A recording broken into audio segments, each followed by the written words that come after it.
Hola a todos, vamos a ver el tema de hoy. Corresponde a la primera parte de los sentidos especiales y empezamos con el tema de ojo. El ojo ya sabemos que se encuentra a nivel de las órbitas y es uno de los principales órganos que está relacionado a la detección de los sentidos, ¿no? En este caso de la visión. Y como ya sabemos, el ojo tiene una capa especializada que son las células de la retina y obviamente estas células de la retina tienen la capacidad de eh, percibir la luz y convertir esto en un estímulo nervioso. Entonces el ojo, perdón, es un órgano visual que en este caso ayuda a detectar la luz y en base a esto la transforma en energía lumínica que obviamente estas señales se convierten en estímulos sinápticos que son enviados posteriormente al cerebro, al encéfalo, a través del nervio óptico. Ya sabemos, bueno, se lo mencionaba, protegido en la órbita, ¿ok? Y en general el globo ocular, el ojo por sí, ¿verdad? En sí es una estructura que se encarga de proteger a la retina. La retina es la capa más interna del ojo.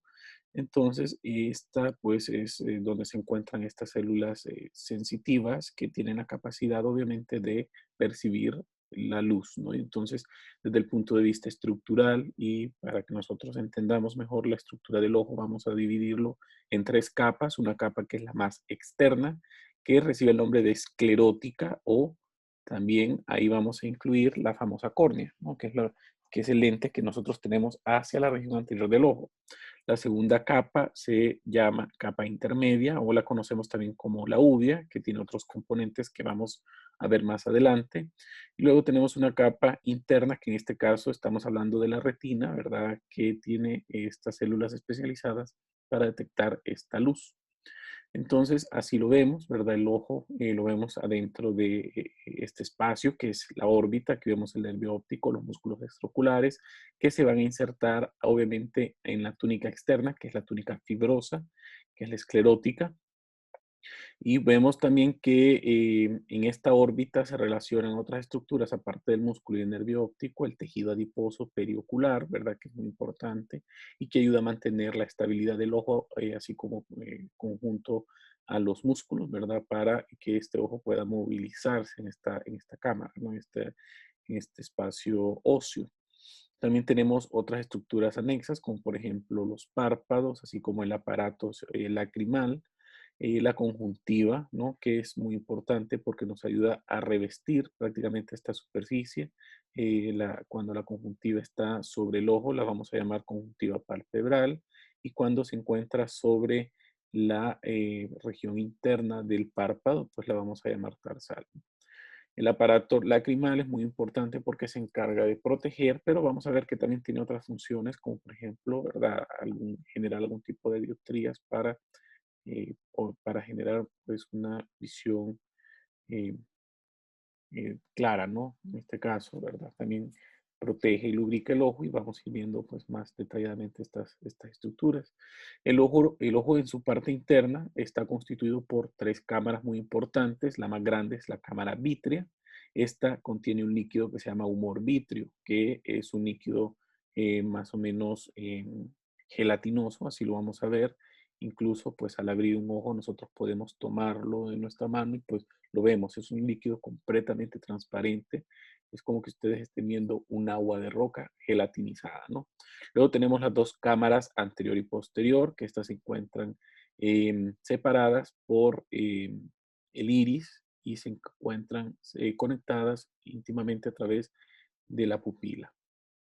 Y obviamente la cámara posterior se encuentra inmediatamente hacia la superficie anterior del cristalino y esta llega hasta el iris y luego del iris hacia la córnea tenemos la cámara anterior y ya la vamos a ver ahí. Desde el punto de vista de irrigación, toda la órbita es irrigada por la arteria oftálmica, okay, que es una rama de la carótida interna y el drenaje venoso es llevado a través de las venas orbitarias superiores e inferiores que desembocan al seno cavernoso. Y bueno, aquí vemos, esta sería toda la cavidad vítrea. Vean ustedes, la cavidad vítrea, como les digo, es la más grande. Aquí tenemos la cámara anterior, que les decía que estaba desde el iris hacia la córnea. Aquí tenemos la córnea y luego tenemos la cámara posterior, que es este espacio más reducido, pero que es en este lugar donde prácticamente encontramos la superficie de el cristalino, ¿no?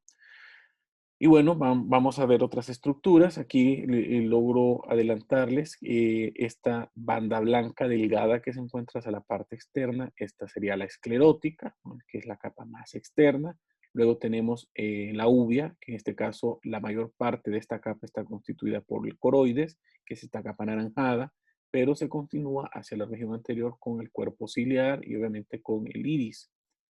Entonces, esta sería la segunda capa. Y luego tenemos la capa más interna, que es la retina, que aquí la vemos, ¿verdad?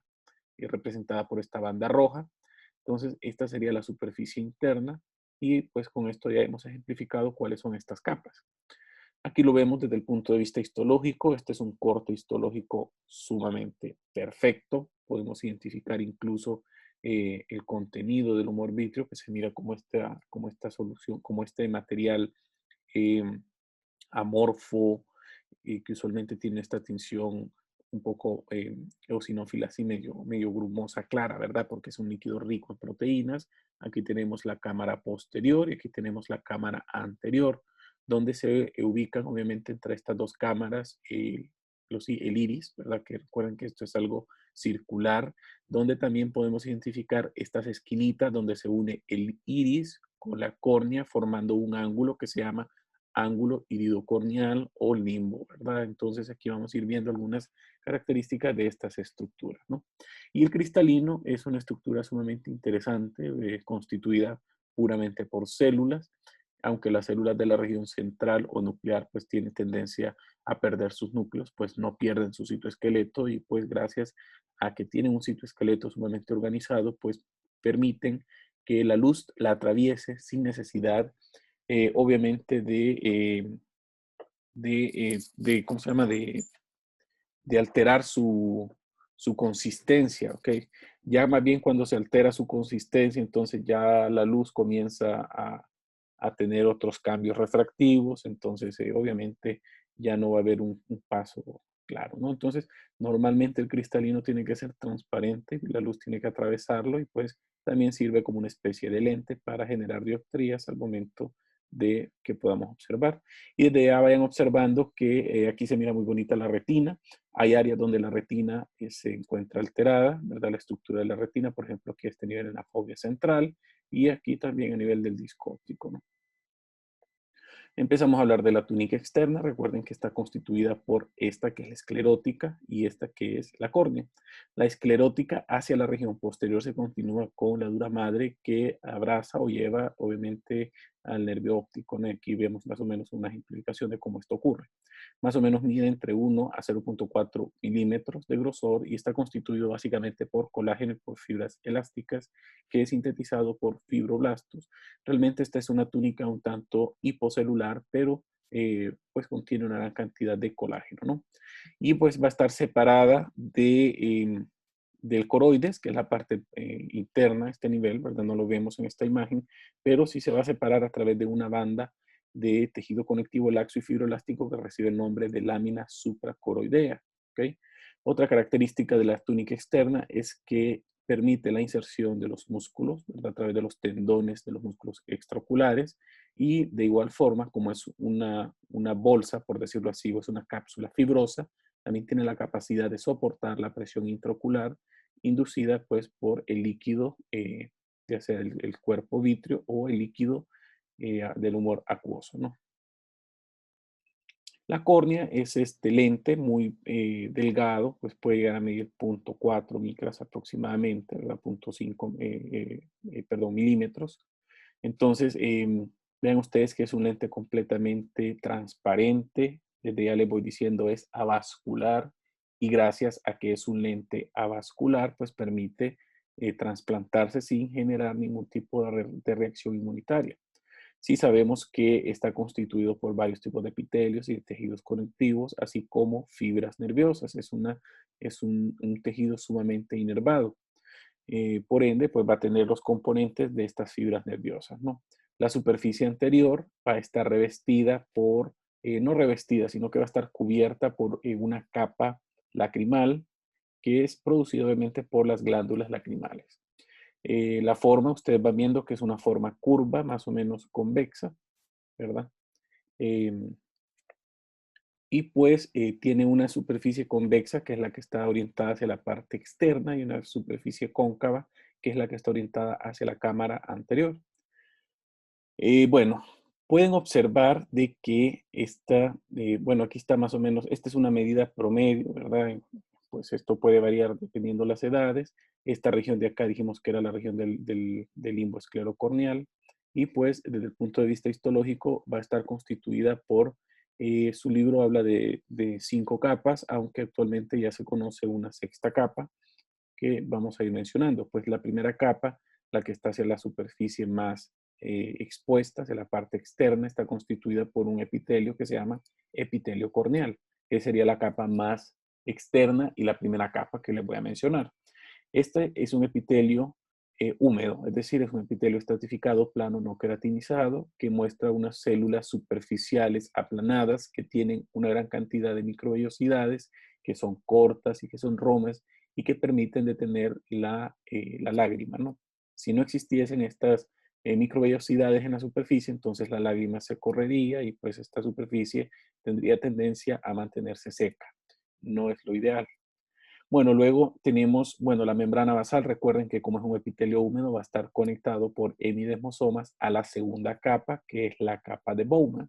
La capa de Bowman es una membrana basal modificada que es sumamente engrosada y que se ha visto que en este caso no tiene únicamente componentes de la membrana basal, sino que también tiene colágeno tipo 1. Colágeno tipo 1, recuerden que es el colágeno completamente maduro y se ha visto que es una capa acelular. Entonces, tiene colágeno tipo 1, los componentes de la membrana basal.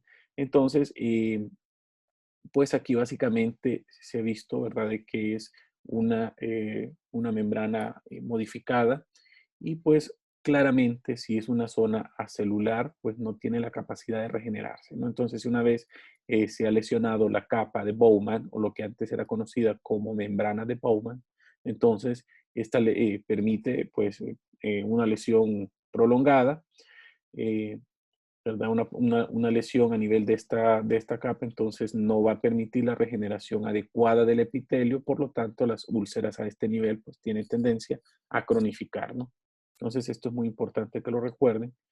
Y bueno, tienen que saber de que esta es perforada por algunas fibras amielínicas, ¿verdad? Primero son fibras mielinizadas por células de Schwann, pierden la célula de Schwann y entra, vean ustedes, a nivel del epitelio, ¿no? Entonces vean que el epitelio sí entra y pues tiene la capacidad de percibir estos estímulos externos. Bien, entonces ya mencionamos 2 capas. La tercera capa, y es la más gruesa, representa más o menos el 90% del espesor de la córnea, es el estroma corneal, que viene desde acá hasta acá más o menos. El estroma corneal está constituido por bandas de colágeno tipo 1 y tipo 5 que están pues, o tienen una distribución sumamente paralela, se miran así como en forma de laminillas delgadas que van orientadas pues de una forma muy peculiar, lo que da una característica que según los libros de histología la han clasificado como un tipo de tejido conectivo denso regular colagenoso. ¿Por qué es regular? Porque las fibras de colágeno van orientadas de una manera muy paralela, ¿no? Y entonces dan esas características sumamente ordenadas en, a nivel de la visualización por microscopía óptica. Vemos que tiene muchos fibroblastos y estos fibroblastos usualmente se miran aplanados, ¿no? Estas células, pues en este momento ya no tienen una capacidad tan franca de estar sintetizando una matriz celular porque ya está creada. Aunque sí sabemos que tienen cierta capacidad de recambiar matriz celular, pero no tienen una función tan específica de sintetizar matriz a este nivel, ¿no? Entonces, esto es muy importante. Recordar que esta zona no tiene vasos sanguíneos y la nutrición es procedente principalmente de la superficie interna, que más adelante se la voy a mencionar.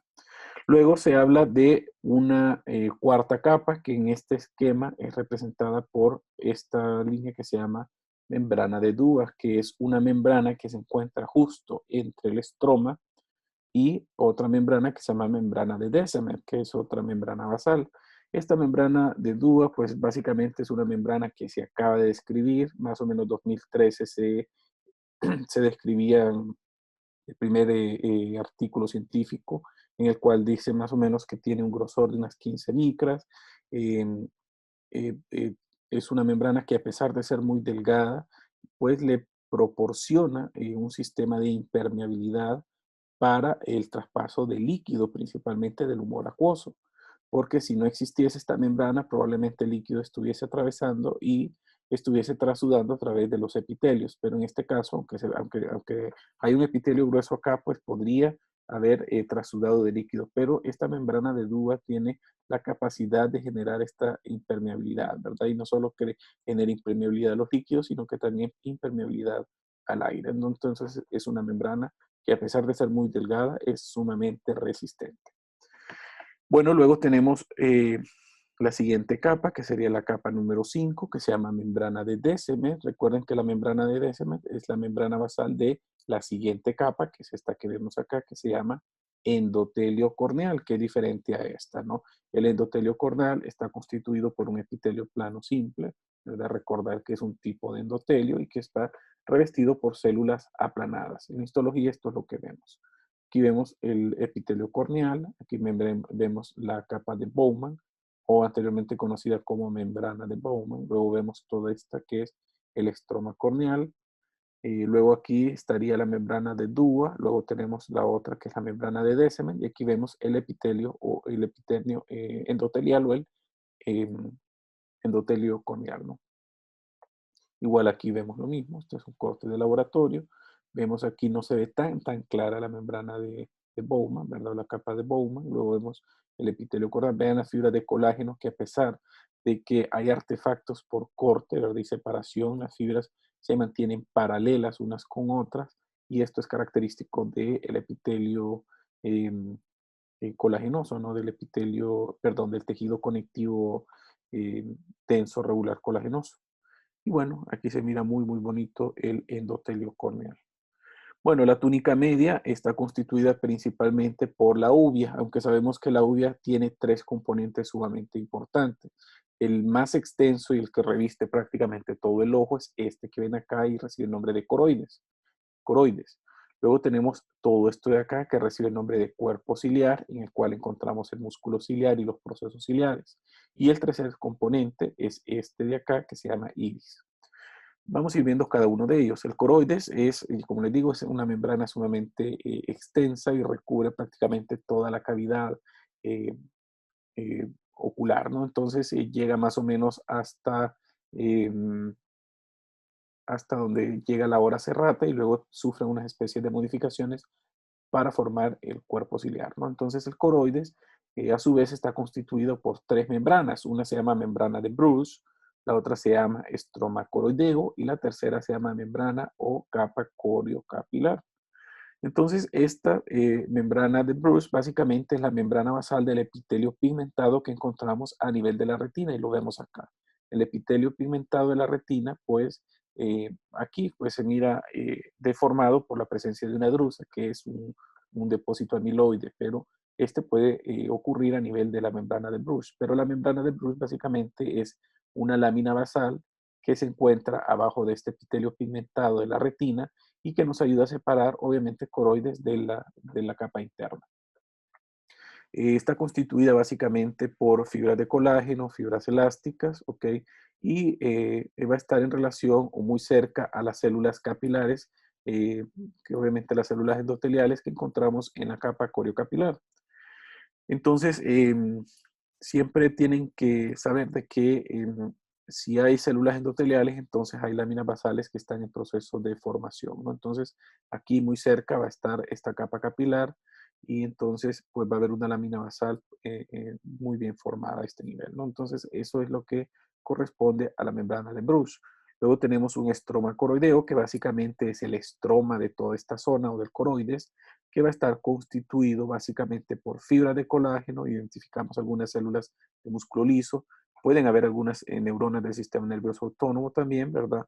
Así como algunos vasos sanguíneos pequeños que son propiamente parte del sistema coriocapilar Y quiero que subrayen esto porque a este nivel identificamos abundantes melanocitos estromales, ¿ok? Estos melanocitos estromales es como que fuesen eh, fibroblastos, pero tienen la capacidad de sintetizar melanina. Entonces, gracias a que este estroma coroideo tiene abundante de estas células, de estos fibroblastos, que en este caso los vamos a llamar melanocitos estromales, tienen la capacidad de sintetizar melanina, entonces le dan una coloración café oscura a todo este estroma coroideo. Y bueno, y por último tenemos la capa, ¿verdad? Que es una capa que se llama capa coriocapilar, que básicamente está constituido por los capilares que encontramos a nivel de coroides, ¿no? Son ramas de las arterias ciliares posteriores y pues obviamente van a tener la estructura normal que ustedes ya conocen de los capilares, ¿no? Células endoteliales, en algunas ocasiones pericitos, ¿verdad? Aunque a este nivel pues los pericitos son sumamente escasos, ¿no? Entonces, aquí lo vemos, vean ustedes que esta es parte de la retina, aquí tenemos el epitelio pigmentado, por eso se mira como pintadito. Aquí lo podemos observar también, ¿no? Aquí está el epitelio pigmentado, inmediatamente hacia abajo, aquí justo a este nivel tenemos la membrana de Bruch. La membrana de Bruch aquí también la podemos observar, recuerden que es una lámina basal sumamente delgada que forma parte del coroides. Eh, la membrana coriocapilar, más o menos a este nivel donde se identifican los vasos sanguíneos, los capilares, ¿verdad? Que están obviamente constituyendo parte de este tejido, y el estroma, que es básicamente el tejido conectivo de la coroides, ¿no? Entonces el estroma coroideo, recuerden que tiene la melanina que hace que las células se miren, en general, ¿verdad? Que el tejido se mire así oscuro, ¿no? Que es un tejido sumamente lleno de melanina, y es muy importante porque este se encarga de concentrar el exceso de luz y evita a que salga, y que esta luz, principalmente estos rayos ultravioletas, salgan a las túnicas externas del ojo, es decir, a la parte de afuera del ojo, y que de alguna u otra manera generen alteraciones, ¿no? Y bueno, la siguiente porción de esta uvia es el cuerpo ciliar. Recordar que el cuerpo ciliar está constituido por los procesos ciliares y por el músculo ciliar, ¿no? Entonces, ese músculo ciliar se encuentra dentro de una porción que se llama porción uveal.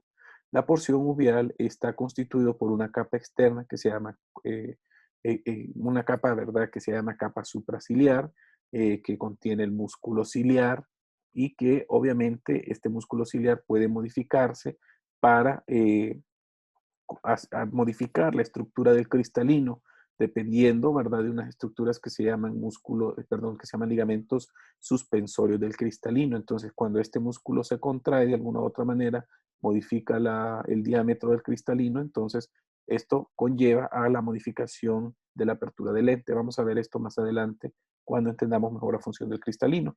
Pero sí tienen que saber que este músculo ciliar, que es parte de esta porción uveal del cuerpo ciliar, pues tiene esta función, ¿no?, de modificar eh, el diámetro, ¿verdad?, y el grosor del cristalino, ¿no? A este nivel también identificamos abundantes capilares de tipo fenestrado que también se encargan de irrigar el músculo ciliar, ¿no? Entonces, esto es lo que encontramos en la porción uveal. Luego tenemos una porción que se llama porción neuroepitelial, que tiene básicamente dos componentes. Estos se encargan de revestir los procesos ciliares. Los procesos ciliares son prolongaciones del tejido conectivo de la porción uveal, y que obviamente forman una especie de papila, entre comillas, ¿verdad? Papila o prolongación de este tejido conectivo, y que va a estar revestido por una capa pigmentada, que es una capa pigmentada de células externas, y una capa no pigmentada de células internas. Ahora, esto puede generar confusión porque cuando estamos hablando de capa externa, nos estamos refiriendo a una capa externa del ojo, ¿verdad? Del globo ocular. Y la capa interna, pues en este caso también nos estamos refiriendo a la capa interna del ojo. Entonces, esta es la continuación de la membrana sensitiva de la retina, ¿no? Y pues cambia a nivel de la hora serrata. Y aquí podemos observar justo en este punto, ¿verdad? El músculo ciliar, que tiene un poquito del estroma ciliar de esta porción uveal, donde se van a formar estos que se llaman procesos ciliares, donde encontramos la porción neural, ¿verdad? O neuroepitelial, que contiene estas dos capas de células. Aquí se miran un poquito de lejos, ya nos vamos a acercar a verlas mejor. Tenemos una capa pigmentada externa y una capa no pigmentada que se encuentra hacia la región interna, ¿no? Entonces aquí lo vamos a ver más de cerca. Aquí está entonces, eh, aquí continúa prácticamente el segmento pigmentado de la retina y aquí va a cambiar, ¿no? Entonces a nivel de los procesos ciliados, estas capas cambian y forman una túnica que es esta clarita que viene acá, que es una capa no pigmentada o interna, y aquí tenemos una capa pigmentada o externa. Recuerden que esto lo hacemos en base al ojo y no en base a la prolongación ciliar, ¿no? Aquí está el proceso ciliar, aquí está el músculo ciliar y este de aquí sería prácticamente toda la porción uveal, ¿no? Y aquí teníamos la porción epitelial, ¿verdad? O neuroepitelial, que es importante que sepamos que a este nivel se da el proceso de producción del humor acuoso o del líquido ocular. Entonces, ¿por qué ocurre esto? Bueno, vean ustedes que estos dos procesos neurales, es decir, este neuroepitelio a este nivel, tenemos, dijimos, ¿verdad? Las células no pigmentadas que se encontraban hacia la parte interna y que estas células se disponen enfrente a las células pigmentadas. Vean ustedes qué interesante esto, ¿verdad? Entre ellas se va a formar una especie de conductío o de canalículo que recibe el nombre de canalículo ciliar y los dos dominios apicales de estas dos células, ¿verdad? Me estoy refiriendo, y me voy a regresar a esto porque no quiero que pierdan esta conexión a esta porción neuroepitelial, ¿no? Que estas dos células tienen sus porciones apicales orientadas ambas hacia la parte de sus dominios apicales para formar entre ellas una especie de conducto que es un conducto ciliar donde puede circular este líquido, ¿no? Que es el líquido que se va a trasudar para formar posteriormente el humor acuoso. Entonces, el epitelio pigmentado, que es el externo, vean ustedes que está en contacto con la lámina basal del estroma del cuerpo ciliar, donde obviamente tenemos capilares fenestrados.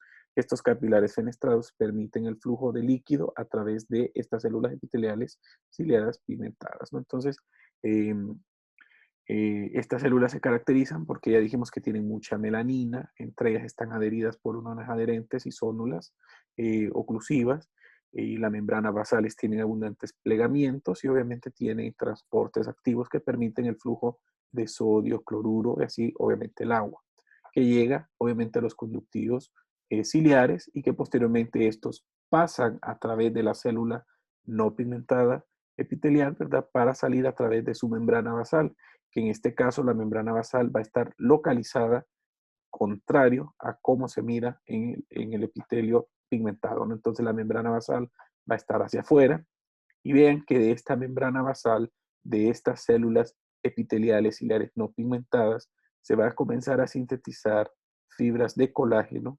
principalmente colágeno tipo 1, que son las fibras que van a sintetizar o que van a formar posteriormente las famosas fibras sonulares, que son ellas las que se van a encargar de sostener el cristalino en el ojo, ¿no? Entonces recuerden que aquí, en este momento, ¿verdad? Estas células tienen muchas mitocondrias y permiten el paso de líquido para la formación del humor acuoso. Recuerden entonces que el humor acuoso es secretado por las células epiteliales de estos procesos ciliares que obviamente están relacionados a estos capilares fenestrados, ¿no?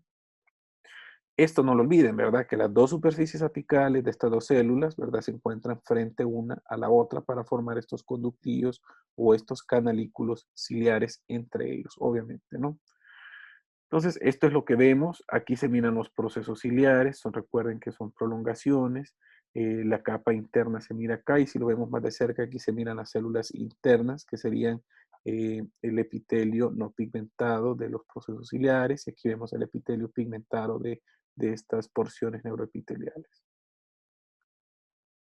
El iris es la continuación del cuerpo ciliar y este se localiza justo hacia adelante del cristalino.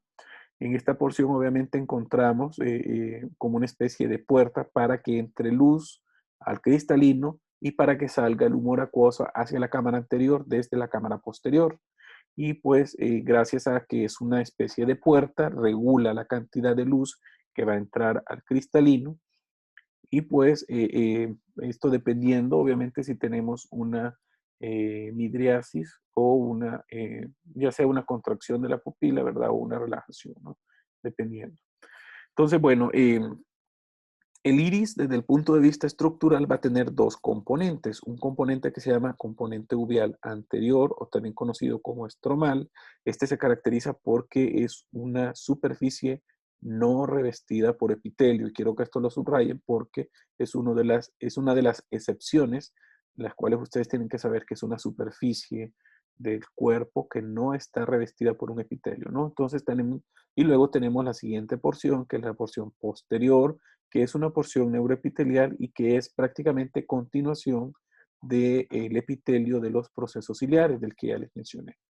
Y aquí vemos estas dos porciones, ¿no? La porción epitelial que se encuentra aquí en la región posterior, aquí se mira, ¿no? Y recuerden que entre ellas dos tenemos las dos células encontradas de frente, ¿verdad? Las dos membranas apicales. En este caso ya son dos hileras de células epiteliales pigmentadas, diferente a como en los procesos ciliares, de las que solo la externa era pigmentada. Y luego tenemos la porción estromal anterior, que es toda esta de acá, donde encontrábamos fibroblastos, músculo liso, miofibroblastos y ojo, encontramos melanocitos estromales, ¿no? Estos melanocitos estromales son importantes porque le dan la coloración a el iris. Entonces, cuando tenemos melanocitos estromales que están sintetizando abundante melanina, entonces las personas van a tener una coloración de ojos café, ¿no? Y esto se va a ver muy claro cuando nosotros vemos con una luz el ojo y podemos observar el iris y vamos a ver que se miran bandas trabeculares que son nada más y nada menos que estos melanocitos estromales. Eh, Cuando hay ausencia de melanina en los ojos de las personas, ¿verdad? Ya sea por disposiciones genéticas o, ¿verdad?, hereditarias, entonces obviamente la ausencia de melanina va a permitir que los ojos se tornen de colores. Entonces, por ejemplo, una persona que tiene ojos color verdes, pues la cantidad de melanina va a ser menor, muy, muy escasa. Y cuando tenemos una persona que tiene ojos color azul, prácticamente la melanina en el iris es ausente. Y bueno, aquí vemos el iris. Vean ustedes cómo se modifica el epitelio. Aquí tenemos el epitelio de los procesos ciliares. Cuando deja de ser procesos ciliares, el epitelio interno, que es no pigmentado, vuelve a ser un epitelio pigmentado y aquí van las dos capas de células epiteliales para formar esta porción neuroepitelial posterior. Y luego aquí tenemos la porción anterior que dijimos que era básicamente una porción estromal. Y aquí se mira claramente en este esquema, ¿no? Vean ustedes, aquí tenemos el proceso ciliar, ¿verdad? Así, muy similar. Aquí tenemos siempre las dos capas de células epiteliales pigmentadas, similar a las que vienen de la porción ciega de la retina, ¿no? De la zona de la hora serrata. Y aquí vemos cómo estas células que tienen su membrana basal orientadas hacia el espacio, vean que es como ciertamente contradictorio, pero esto más que todo está relacionado a la embriogénesis. Recordad de que aquí todo esto era un tejido que comenzó a formarse como una especie de cavidad o espacio, en la cual hay líquido, entonces es parte de un tejido. Entonces la membrana basal que viene orientada a este nivel sintetiza el colágeno que mantiene suspendido el cristalino. Este colágeno son estas fibras que se llaman fibras sonulares, ¿no? Bueno, entonces esta superficie anterior tiene prácticamente expuesto el tejido conectivo sin revestimiento epitelial. Esta es la superficie uveal anterior. Recuerden que ahí están estos melanocitos pigmentados que le dan la coloración al iris, ¿no? Y la porción posterior, que es la neuroepitelial, que tiene estas dos capas de células epiteliales pigmentadas, ¿ok? Obviamente, esto tienen que recordarlo, ¿no? Entonces, el músculo liso que se encuentra a este nivel tiene la capacidad de causar dilatación de la pupila al contraerse, ¿no? Entonces, un músculo liso, algunas, algunas personas las han descrito como células mioepiteliales, pero vamos a decir que es músculo liso, que es músculo liso de el iris, ¿no? Esto tienen que recordarlo así. Y bueno, aquí está el músculo ciliar, ¿verdad? Que recuerden que ese es ya ese es del cuerpo ciliar, ¿no? Y así es como se ve esta superficie del el iris.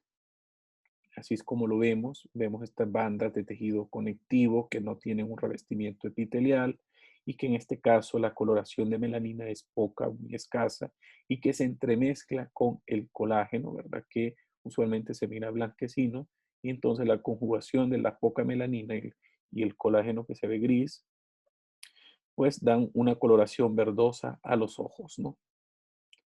Aquí vemos lo mismo, aquí se mira todo en conjunto, aquí logramos ver la esclerótica, em, vemos coroides, aquí vemos un poquito del epitelio pigmentado que viene de la retina, aquí todo esto sería el cuerpo ciliar, donde tenemos músculo ciliar, tenemos procesos ciliares, ok, vemos que a partir de estos procesos ciliares se forman estas banditas de colágeno delgadas, que por cuestiones del corte no se ve que hay más, pero hay muchas más, y estas rodean completamente el cristalino, que es este de acá, y que ayudan a mantenerlo suspendido en esta cavidad, ¿no?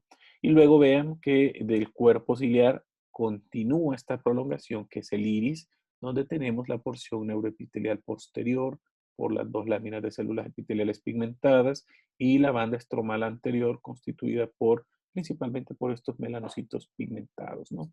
De aquí de igual forma podemos identificar que de aquí en adelante continúa eh, la córnea. Esta sería la cámara anterior, cámara posterior y aquí para atrás sería el espacio del humor vítreo, ¿no?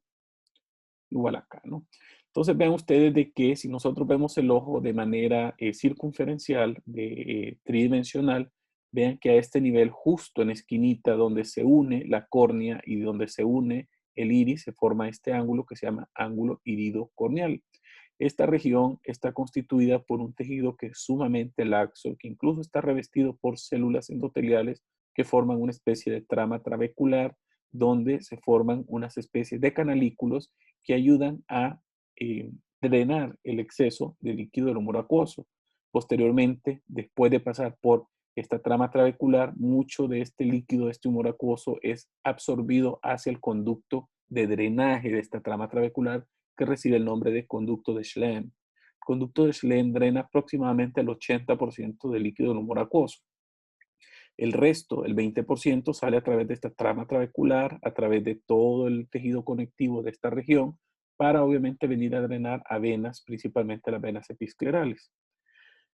Entonces, estas trabéculas recuerden que son tejido conectivo, ¿verdad? La llaman espacios de Fontana, que es otro nombre que recibe, y pues a través de ellos se drena el líquido, ¿verdad? Y este líquido posteriormente pasa el conducto de Schlemm, que es el lugar donde principalmente ocurre la reabsorción del humor acuoso, ¿no? El humor vítreo contiene, pues estamos hablando de este espacio de acá, ¿verdad? Que es el humor vítreo, contiene agua, básicamente el 99% es agua, ¿no? Y lo demás son otras proteínas que son muy escasas, como por ejemplo el ácido hialurónico, algunas fibras de colágeno, y todo esto es producido por unas células que se llaman hialocitos. Los hialocitos son unas células muy, muy escasas que se encuentran suspendidas en medio del humor vítreo y son células que tienen la capacidad de sintetizar matriz extracelular. Y bueno, solo recordar que este humor acuoso es sintetizado aquí en estas prolongaciones, en los procesos ciliares por parte del epitelio no pigmentado, pero que obviamente el epitelio pigmentado colabora, ¿verdad? Porque a través de estas estructuras, pues va a ocurrir el flujo de iones de agua para llegar obviamente a la cámara posterior y luego de la cámara posterior va a viajar hacia la cámara anterior y posteriormente este va a ser drenado hacia la trama trabecular de estos espacios de Fontana y luego hacia el conducto de Schlemm. Luego del conducto de Schlemm, obviamente van a drenar hacia unas venas que se llaman venas acuosas y por último a las venas epiesclerales que pues recogen prácticamente todo este líquido, ¿no? Cuando este líquido no se puede reabsorber porque hay fibrosis, por ejemplo, en la trama trabecular, esto va a conllevar a una enfermedad que aumenta la presión intraocular, ¿no? Esto se llama, eh,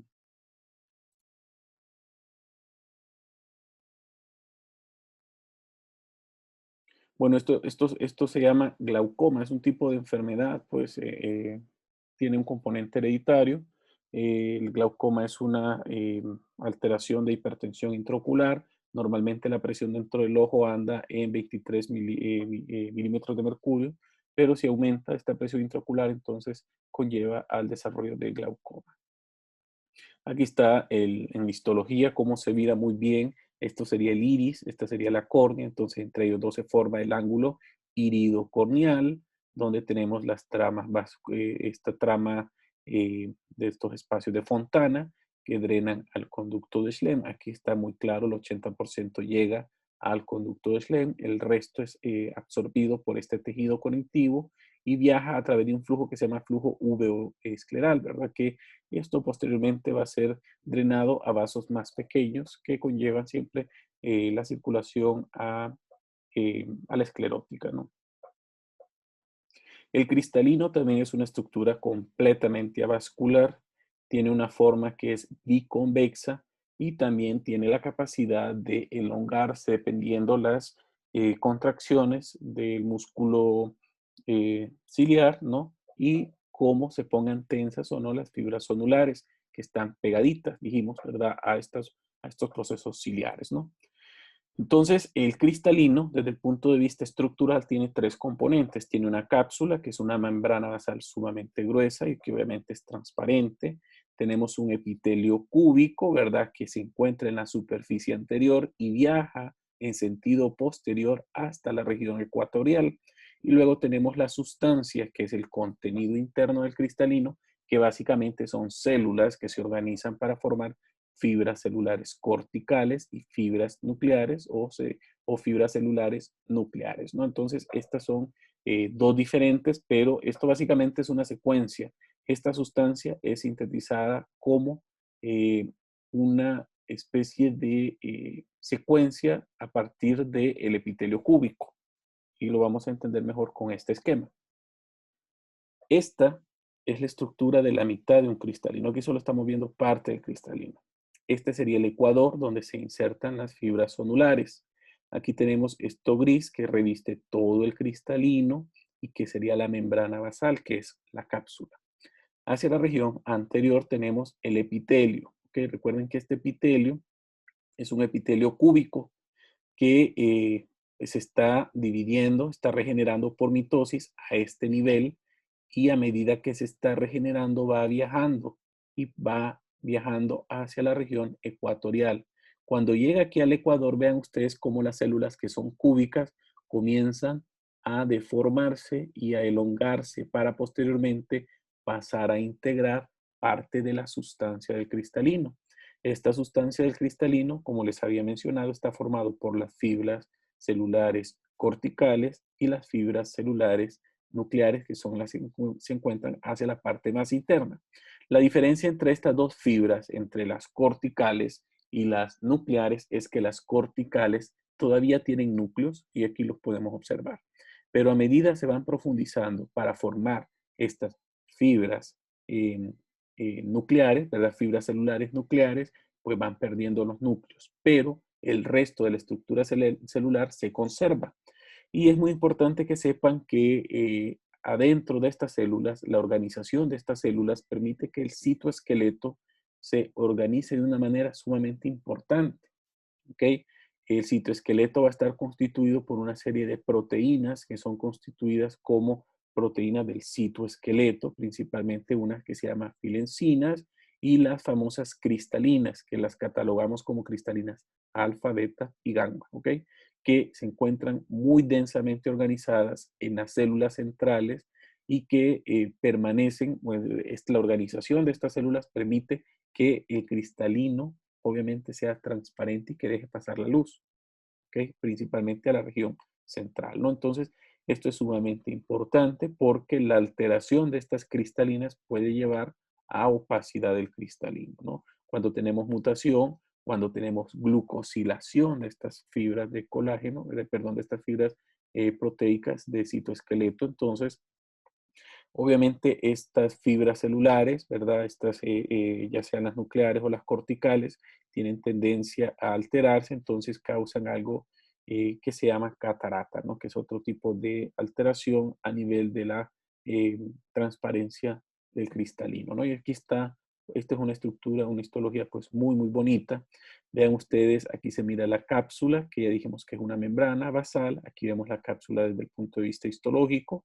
Vemos cómo aquí la región anterior tiene un epitelio cúbico, que cuando llega a la región del ecuador, estas células comienzan a deformarse para formar las fibras celulares, ¿no? Fibras celulares corticales, pero a medida se van avanzando, van perdiendo el núcleo y aquí la vemos ya como fibras maduras. Estas serían las fibras corticales, todavía vemos los núcleos, ¿ok? Y esta de aquí ya no tienen núcleos, entonces por eso le llaman fibras nucleares, ¿no? Fibras celulares nucleares que prácticamente ya no tienen núcleos. Entonces, bueno, la región cortical del cristalino todavía se identifica las fibras celulares corticales, son células elongadas que se van a originar a partir del epitelio anterior de la región del ecuador, y las fibras corticales obviamente se aproximan al centro del cristalino, el núcleo va a desaparecer y bueno, van a quedar nada más estas regiones de fibras nucleares del cristalino.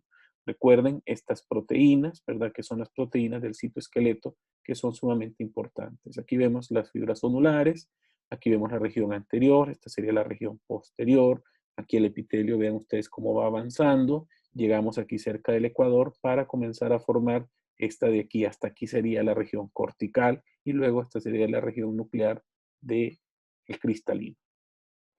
Entonces, lo que les mencionaba, ¿no? Dependiendo la contracción del músculo ciliar, se podría modificar vamos a decir, el diámetro y el tamaño del cristalino. Y esto depende mucho de, bueno, por ejemplo, si el músculo ciliar se contrae, esto ayuda para que el cristalino más o menos se reduzca la tensión, ¿verdad? Y el cristalino entonces va a tener tendencia a redondearse y esto nos va a ayudar para la visión cercana. Cuando nosotros queremos ver de cerca, la acomodación del cristalino, gracias a la acción del músculo ciliar, entonces permite que este cristalino se ponga un poquito más redondeado, entonces permita que nosotros podamos ver de cerca, ¿no? Y lo contrario ocurre cuando nosotros queremos ver de lejos, el músculo pues se va a relajar, entonces eso va a hacer que la tensión de las fibras de las células aumente y obviamente el cristalino va a tener tendencia a elongarse y a aplanarse, ¿no? Entonces el cuerpo ciliar, que obviamente es el lugar donde se insertan las fibras celulares, se va a alejar del cristalino, entonces va a permitir que éste se aplane. Entonces esto nos ayuda a generar una visión lejana, ¿no? Entonces cuando hablamos de esto hablamos de enfoque. Para esto también necesitamos la acción del iris, ¿no? Entonces, dependiendo, si queremos ver un poquito más de cerca, entonces va a haber dilatación del iris y si queremos ver de lejos, entonces va a haber constricción del iris. Bueno, ahora vamos a hablar de la capa interna. La capa interna comienza justo donde se forma la hora serrata del ojo.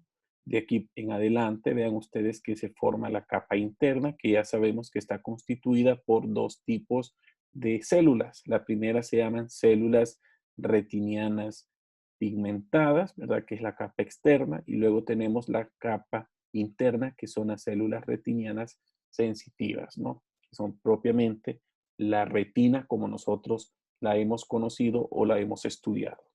Entonces, encontramos múltiples tipos de células a nivel de la retina y las vamos a clasificar en cuatro grupos según sus funciones, ¿no? Las primeras serían las neuronas fotorreceptoras, que obviamente en este caso vamos a hablar de los conos y de los bastones. Entonces, hablamos de estos dos tipos cuando hablamos de células fotorreceptoras y esto subrayo, ¿no? Luego tenemos otras que son las neuronas de conducción. Cuando hablamos de neuronas de conducción, nos ayudan a enviar el estímulo desde estas fotorreceptoras al sistema nervioso. Y hablamos de neuronas o de células bipolares y de células ganglionares.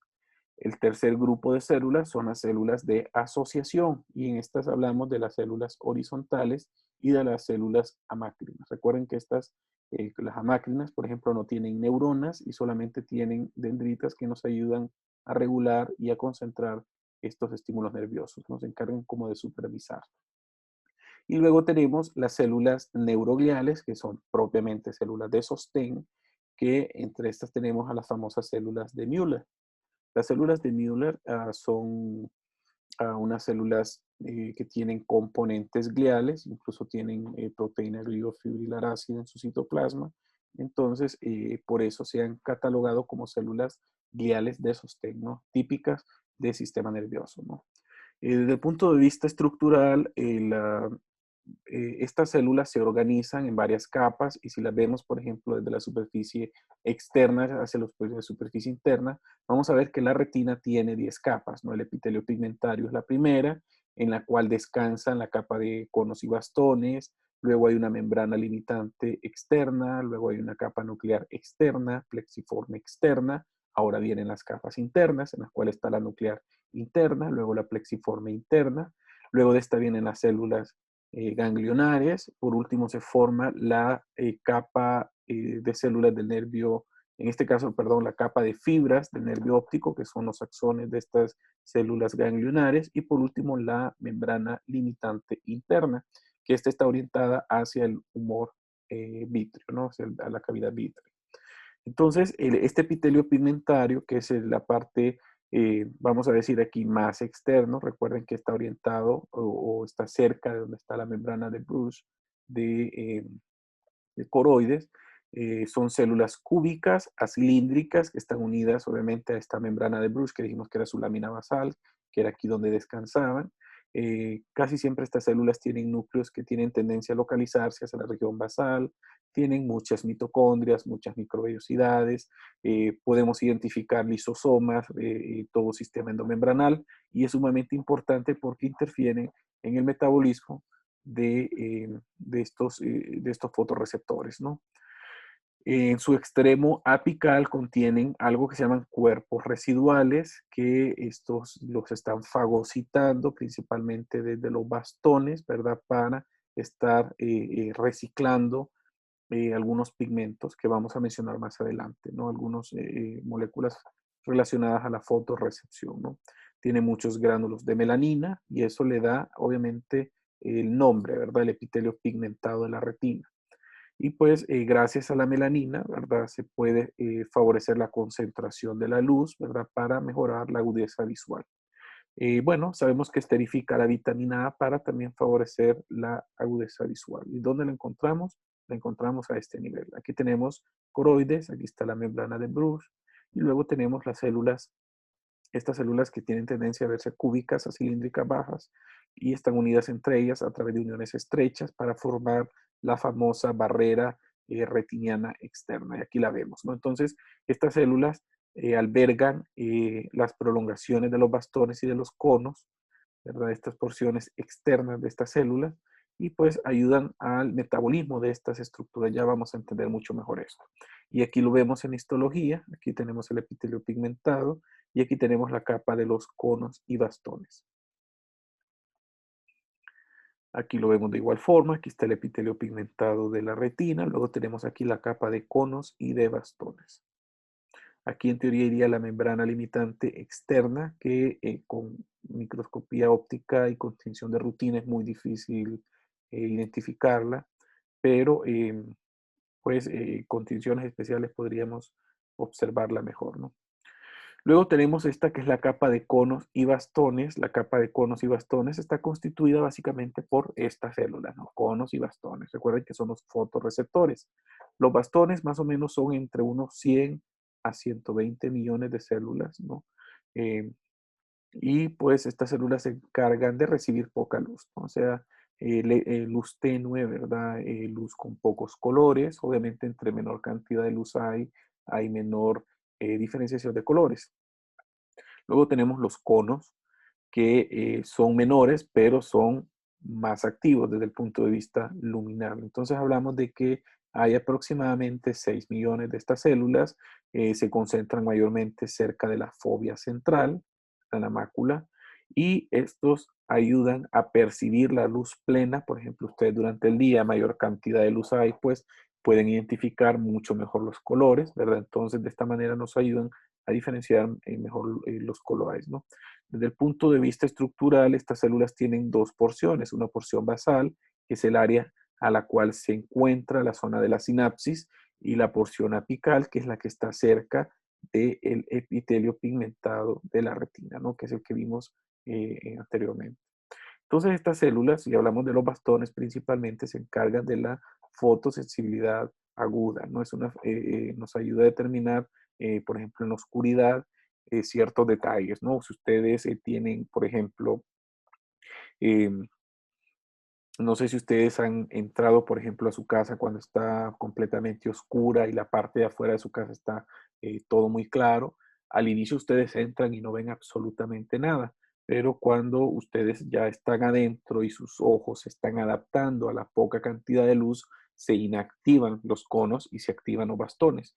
Y eso les permite que sus células de los ojos, ¿verdad? En este caso los bastones, puedan captar el contenido de una zona oscura. Es decir, si hay una grada, si hay una silla, si hay una pequeña luz de fondo, ¿verdad? Y todo esto se encuentra en oscuridad, entonces quiere decir que los bastones están activándose, ¿no? Entonces, la situación es de que estas células, pues, tienen una velocidad de respuesta muy lenta, entonces generan una especie de efecto acumulativo.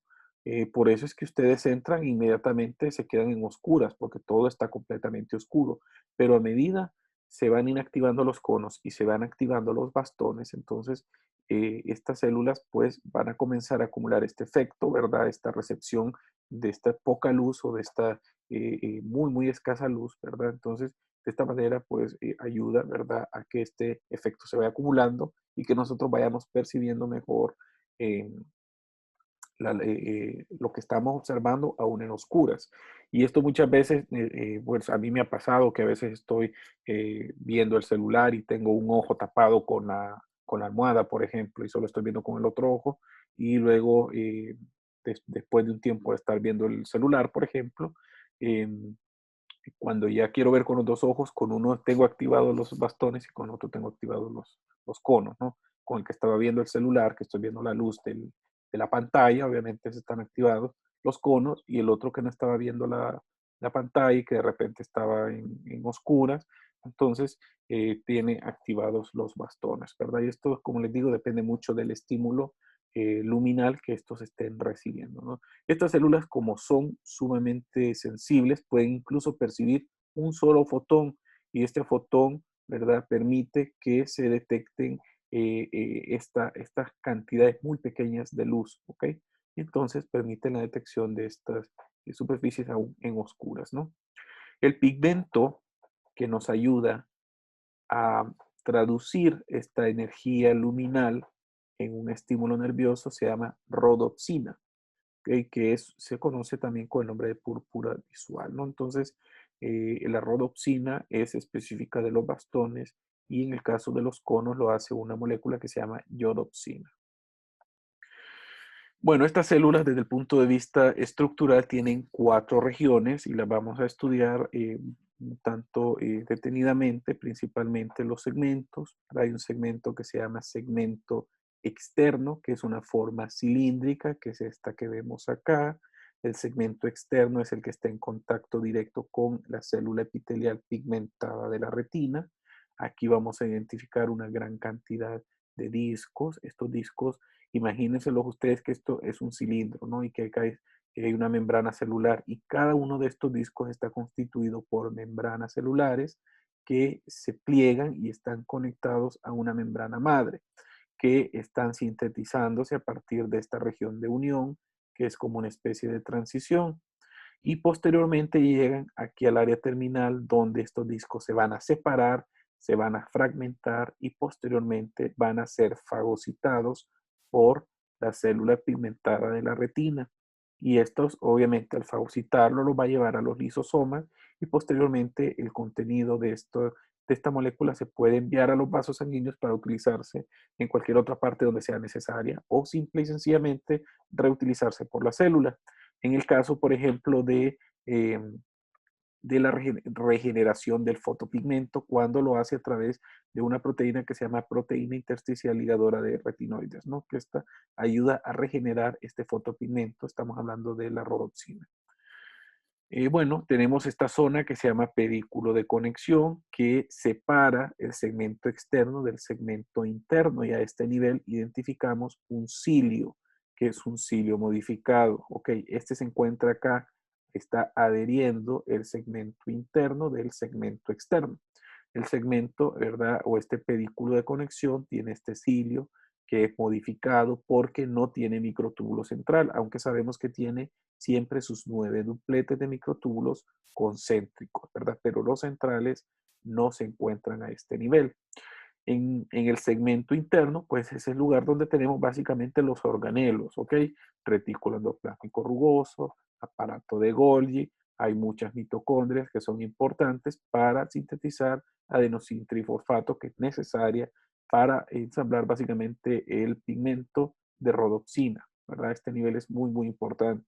También en esta región se almacena vitamina A importante para el ensamblaje de la rodopsina, ¿no?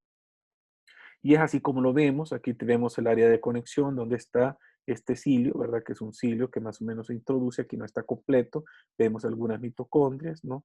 Y entonces aquí se va a formar esta prolongación del citoplasma. Y aquí están todos los discos que les he mencionado. Cuando vemos esto más de cerca, son membranas celulares que se pliegan unas con otras para formar discos de membranas celulares. Y aquí se miran más de cerca. Aquí vemos la mitocondria y aquí vemos cómo estas membranas celulares se pliegan y en estas membranas celulares es donde encontramos la rodopsina, el fotopigmento, que está listo, está dispuesto a captar la luz para convertir esto en estímulos nerviosos.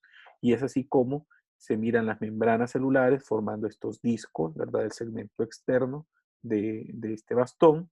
Y es aquí donde encontramos las proteínas transmembranales formando estas rodopsinas, ¿no? La rodopsina está formada por una molécula de, de transretinal.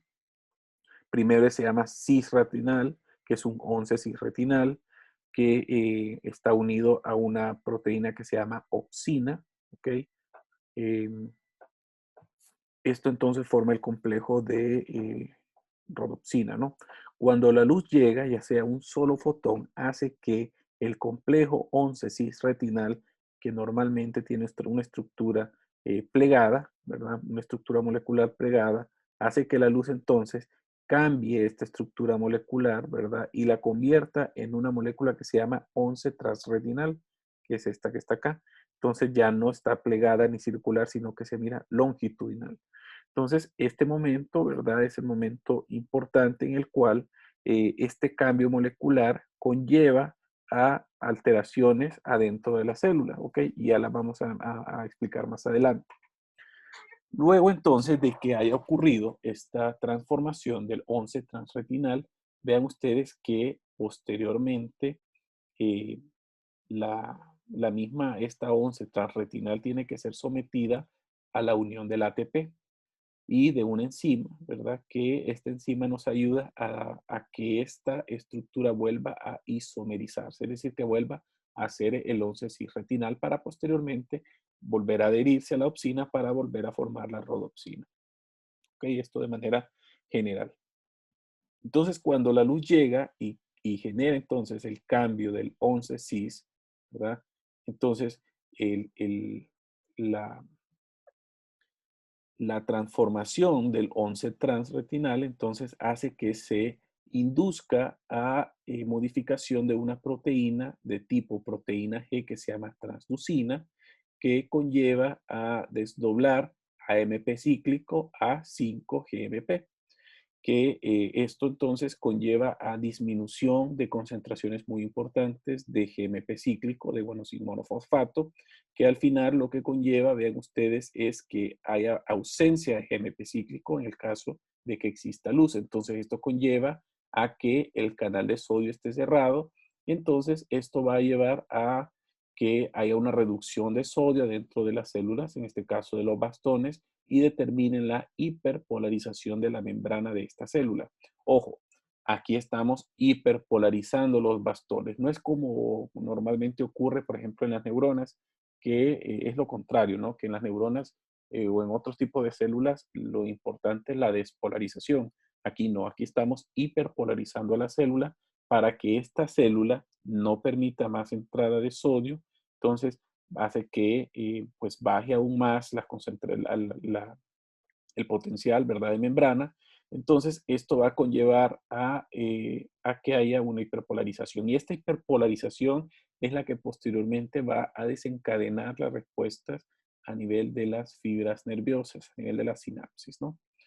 Entonces, esto posteriormente es llevado a través de las fibras de, de las células, de estas neuronas bipolares, para transformar obviamente todo esto en estímulos neurales propiamente dichos. Entonces, esta hiperpolarización es la que induce a la liberación de neurotransmisores por parte del segmento más externo del bastón, ¿no? Quiero regresar un poquito atrás, porque ahora que recuerdo no les expliqué esta parte, bueno, la región nuclear, que es esta zona de acá, que es otra de las 4 regiones, ¿verdad? Solamente le expliqué el segmento externo, segmento interno. Aquí está el segmento nuclear, que es el lugar donde se encuentra el núcleo, y luego tenemos el segmento sináptico, que es aquí donde se van a liberar los neurotransmisores hacia eh, los axones, por decirlo así, ¿verdad? Perdón, hacia las dendritas, ¿verdad? O las neuritas de las células horizontales o de las células bipolares, ¿no? Entonces, cuando todos estos cambios moleculares que les he explicado de la rodoxina ocurren a nivel de todos estos discos, entonces va a causar la hiperpolarización de la célula que va a inducir a la liberación de estas vesículas sinápticas. Entonces, esto es lo que ocurre a nivel de los bastones, ¿no? En los conos, pues, las estructuras vienen siendo un tanto similares, pero existen algunas ciertas diferencias, ¿no? Y pues esta necesitamos luz un poco más fuerte para que desdoble, en este caso, el fotopigmento, que ya no es rodopsina, sino que se llama iodopsina, ¿ok? Que para este hay 3 tipos, ¿verdad? Dependiendo los colores del espectro, que son, en este caso, el rojo, el azul y el verde, para obviamente generar estos tipos de colores, ¿no? Y esto depende mucho de las regiones moleculares que tenga la proteína de la opsina para generar estos 3 tipos de espectros de colores, ¿no? Desde el punto de vista estructural, estas células son muy similares, con la diferencia de que el segmento externo ya tiene forma de cono, ¿verdad? Siempre tiene el cirio modificado, ¿verdad? Tiene mayor cantidad de mitocondrias a nivel del segmento interno, y pues el resto de estructuras es muy similares. Recuerden la diferencia, ¿verdad? Que es básicamente la proteína de estos discos. Y la otra cosa es de que estas células usualmente no están desprendiendo estos discos, por lo tanto no están reciclando el fotorreceptor, sino que lo están utilizando ellas mismas, ¿no? Entonces, este es el segmento externo, forma cónica. Esto entonces es lo que pues mencionamos de estos conos, ¿verdad? Recordar que son muy similares, hay ciertas diferencias y que estos reaccionan pues a la luz fuerte para determinar mejor los colores de la paleta del espectro, ¿no? Bueno, una vez se da la liberación del estímulo nervioso, pues esta pasa a la capa plexiforme, que es el lugar donde ocurren las sinapsis entre todas estas células bipolares, la célula horizontal y obviamente las porciones terminales de los conos y bastones. Entonces aquí está la capa plexiforme externa. Vean ustedes que aquí encontramos entonces cerca esta capa nuclear, donde tenemos la capa nuclear de las células bipolares, tenemos las células horizontales y también podemos tener núcleos de las células de Müller. Aquí se identifican entonces una serie de sinapsis en las cuales no voy a entrar en detalles, en las cuales hay formación de triadas, etcétera, ¿no? Entonces, hay algunas células bipolares que son específicas para bastones, hay otras que son específicas para conos, ¿ok? Y las células horizontales, pues que recuerden nada más que estas células tienen la capacidad de regular y de medir estos impulsos nerviosos, ¿no? Es como una especie de tamizaje, ¿verdad? Los regula. Luego aquí tenemos en la capa plexiforme interna, pues aquí ya vemos la sinapsis entre siempre estas neuronas bipolares. Podemos identificar a este nivel ya las células amácrinas, ¿verdad? Haciendo sus funciones a nivel de la capa plexiforme interna. Vemos que hacen sinapsis directas con las células ganglionares, ya sean por especie de sinapsis de tipo diadas. No voy a entrar tampoco en estos detalles. También se explica, ¿verdad?, de que hay varios tipos de células ganglionares. Hay unas que se llaman W, Y, Z, ¿verdad? Hay unas que son más grandes, más pequeñas. tampoco quiero entrar en estos detalles. Ustedes pueden profundizar un poco más de esto en su libro de Gardner. Y por último tenemos, ¿verdad? La capa de núcleos de las células ganglionares que posteriormente continúan con los axones, ¿no? Que forman esta capa de axones del nervio óptico. Y aquí están las células de Müller. Recuerden que las células de Müller son células gliales, son células de sostén, son células sumamente alargadas que van desde una membrana limitante externa hasta una membrana limitante interna. Rellenan todos los espacios que se encuentran entre las células, entre los fotorreceptores. Se encargan de sostener, estabilizar a las células gracias a que tienen muchas uniones adherentes, ¿no? Recuerden que son células microgliales y que tienen proteínas gliofibrilares, ¿no? Hay algunas regiones en la retina que son o que tienen funciones específicas.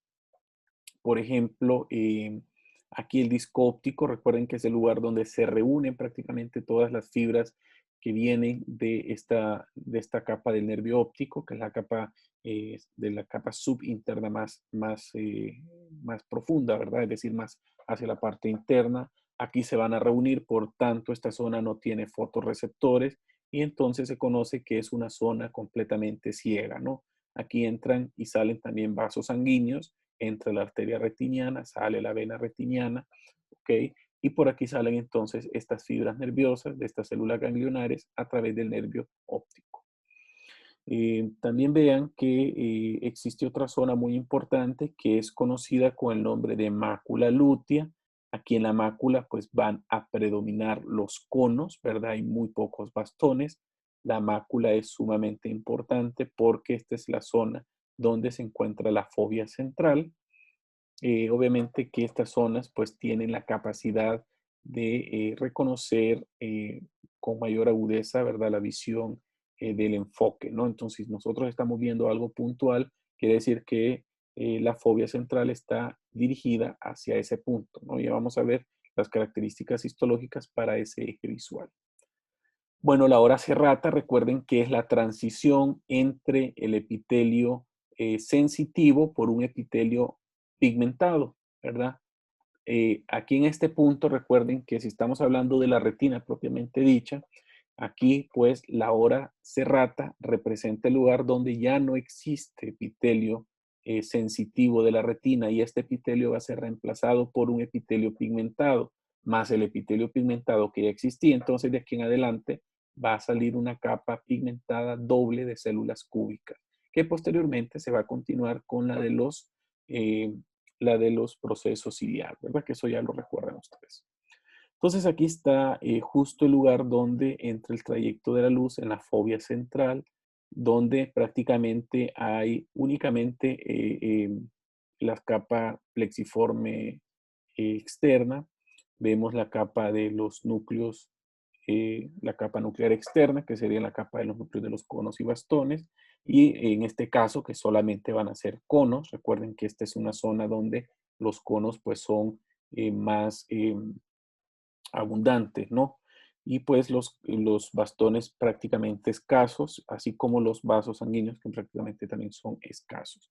Aquí vemos un poquito de las células bipolares. A este punto las células bipolares pues se encuentran sumamente anguladas, lo que permiten que cuando la luz entre y tengan contacto directo con todos estos conos y bastones a este nivel de los segmentos externos para poder determinar mejor estos trayectos de luz y convertirlos en señales de visión obviamente más aguda, ¿verdad? Más fina, ¿no?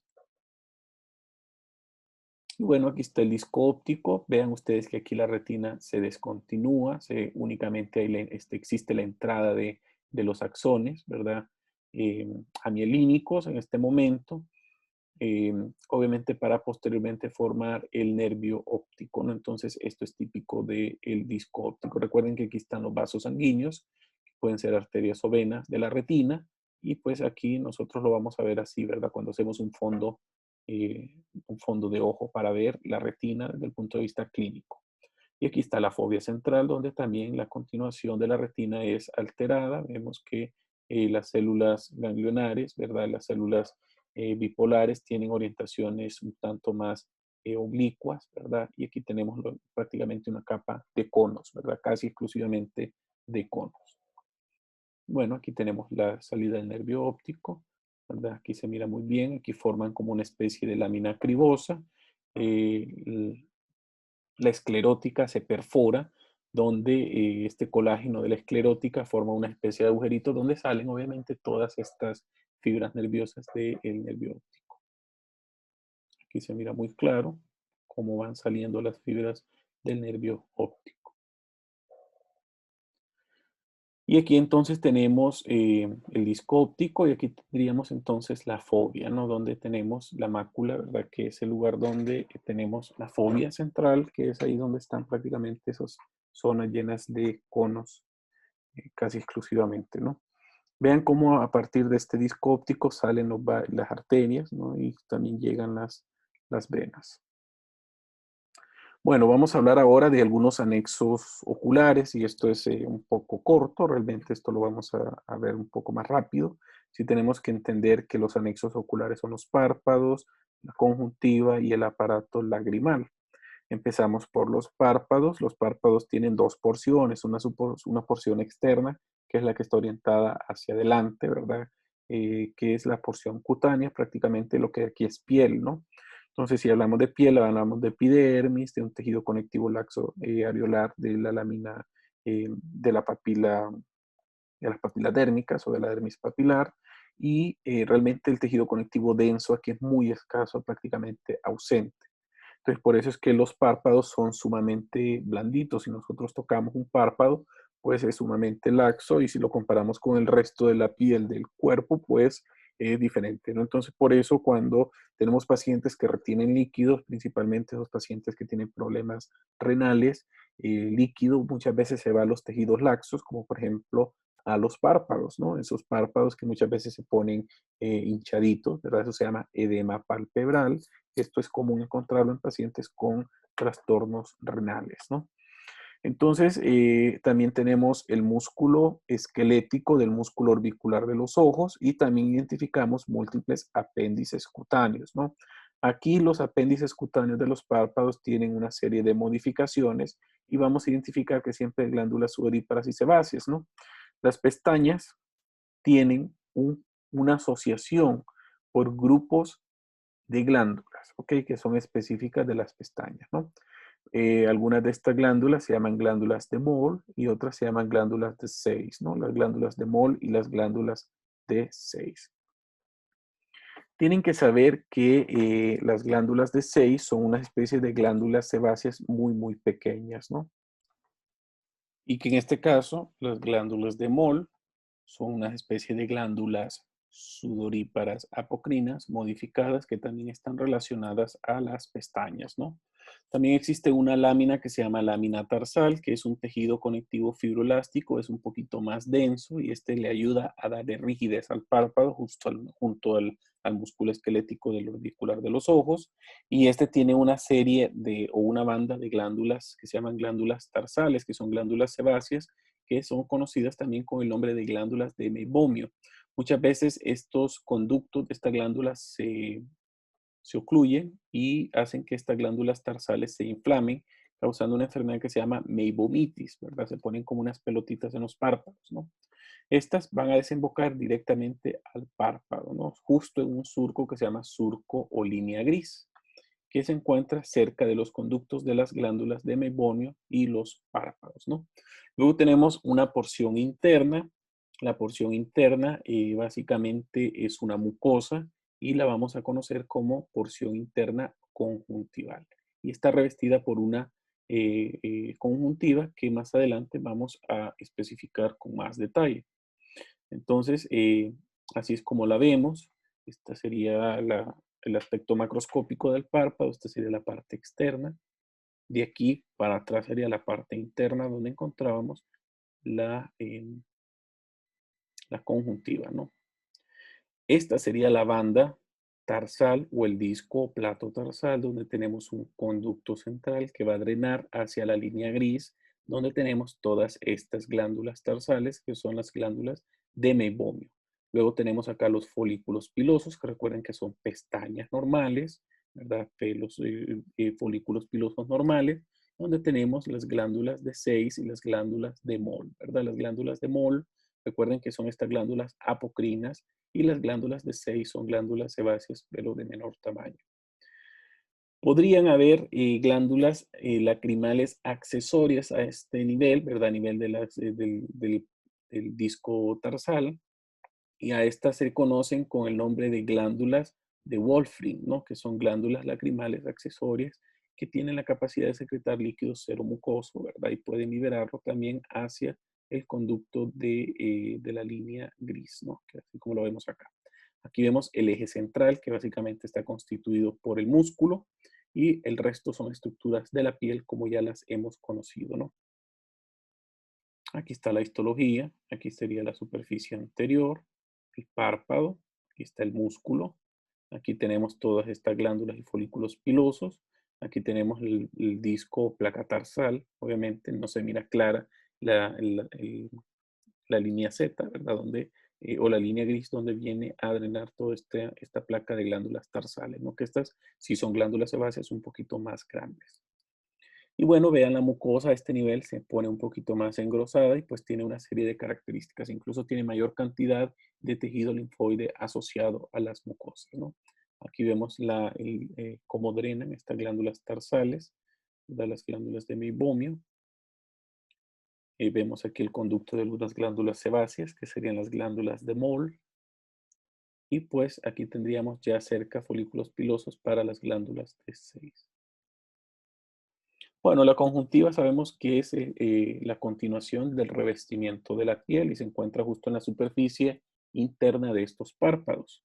Normalmente es una mucosa transparente que tiene un revestimiento. Ojo, aquí sí quiero que seamos claros, ¿no? Que quiero que entendamos de que el revestimiento cerca de la superficie interna del párpado es un epitelio húmedo, pero a medida se va metiendo, se va introduciendo hacia los pliegues tarsales y hacia la superficie vulvar, así la vamos a conocer, este epitelio va adquiriendo unas estratificaciones especiales, ¿no? Que son diferentes, que la vamos a catalogar como un epitelio estratificado poligonal, es decir, que pueden haber células cúbicas, pueden haber células planas, pueden haber células eh, cilíndricas, ¿no? Entonces, incluso pues se dice que puede llegar a ser completamente cilíndrico con presencia de células caliciformes, ¿no? Recuerden que estas células caliciformes secretan moco y que ayudan a mantener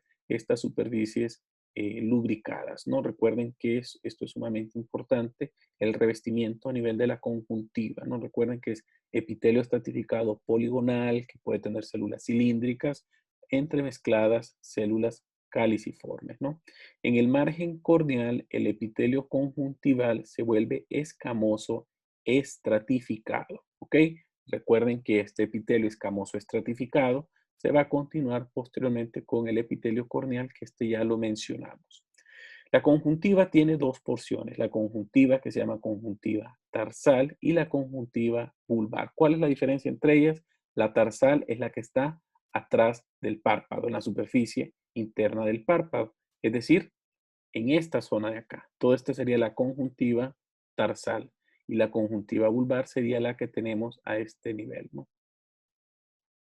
Entonces, estos son los dos tipos de conjuntiva que debemos de conocer.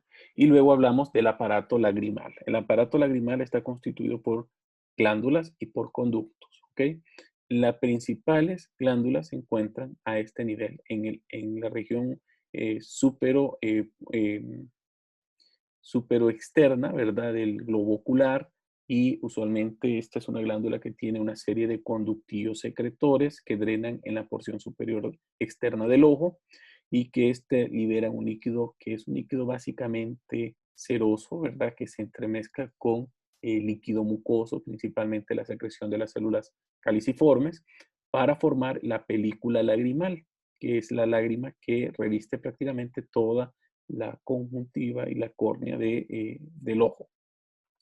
El exceso de este líquido o es liberado, ¿verdad?, a través de las lágrimas o llega a los conductos que se llaman canalículos lacrimales, que puede ser superior y que puede ser inferior. Estos posteriormente drenan a un conducto o un canalículo lacrimal común y que éste lleva el exceso de estas lágrimas al conducto lacrimal o saco lacrimal, ¿verdad? Para posteriormente ir a drenar hacia el cornete inferior, ¿verdad? Al meato del cornete inferior en la cavidad nasal y de esta manera pues mantener lubricada la cavidad nasal.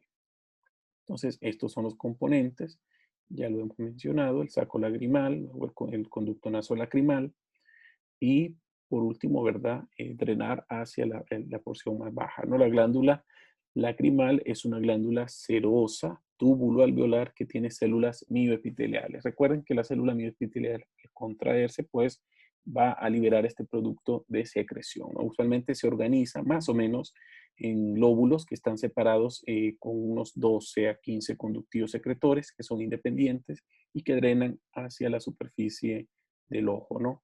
Las lágrimas pues penetran los canalículos después de haber estado en la capa lagrimal y llegan hacia el saco, ¿verdad? Y luego terminan drenando a los conductos nasolacrimales que obviamente drenan al meato inferior de la cavidad nasal.